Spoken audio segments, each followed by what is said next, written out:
یزید کہنے لگا دیکھو اللہ نے مجھے عزت دی اور میرے مخالفوں کا کیا حال ہوا۔ تو بی بی زینب بول پڑی، اتنے صدمے سہے پر آواز توانا ہے، جاندار ہے۔ حضرت سیدہ زینب نے جب سنا نا کہ یہ کہہ رہا ہے کہ مجھے اللہ نے عزت دی، تو جناب زینب بولی، نعمان بن بشیر کہتے ہیں بی بی بولی، اتنے صدمے ہیں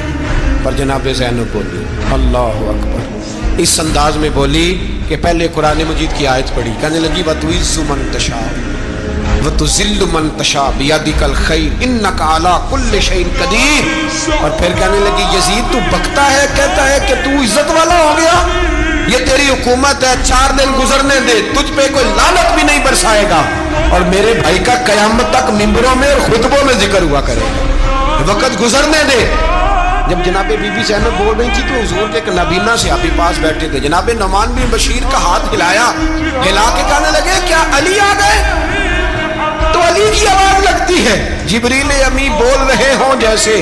حکمت کی گوہر رول رہے ہوں جیسے، دربار دمشق میں بی بی زینب کا خطاب، منبر پہ علی بول رہے ہوں جیسے۔